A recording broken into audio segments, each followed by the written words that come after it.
সকাল সকাল আয়া পড়ছি সব কাম ছাইরা বিছনা ঠিক করতে। বিছনা ঠিক কইরা গেলেও একই অবস্থা। কেন কি বাচ্চা ঘরে থাকলে এরকমই হয়। সবার ঘরে জানি।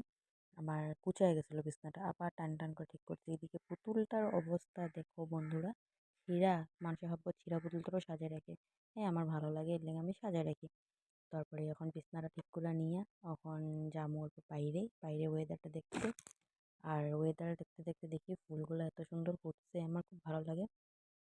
ফুলগুলা দেখো বন্ধুরা এত সুন্দর বড় বড় হয়ে রয়েছে ফুলগুলা। তা ছিঁড়তেও খারাপ লাগে, কিন্তু কি করবো, ঠাকুরে দিতে হলে ছিঁড়তে লাগবে। তো হাই হ্যালো গুড মর্নিং সবাইকে বন্ধুরা, তোমরা সবাই কেমন আছো? আশা করি ভালোই আছো। আর ওয়েদার দেখো, জাস্ট ওয়েদার, সূর্য এত ভালো লাগছে রৌদ্রটা দেখে।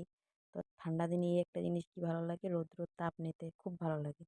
তো আমি তাপ নিয়ে ফুলগুলা দেখে ঘরে গেলাম। ঘরে গিয়ে চাটা বানিয়ে চা নিয়ে নিলাম নিজের জন্য, নিজে খাইবার লিগা, জানো তো। তো হাজব্যান্ডের লেগে আর দেরি মানে বসাবসি করিনি, নিজেরটা নিজে খাই দিছি।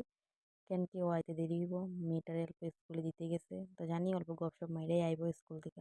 তো এই লেগে ততক্ষণ আর কত বমু আর পোস্ট দিয়ে দেখতেছি। দেখো আমি চাটা আর স্টিলের গ্লাসে নিছি, কেন কি স্টিলের গ্লাসে চাটা গরম থাকে, তো এই লেগে পুরো পোস্ট দিয়ে খাইতেছি দেখো বন্ধুরা।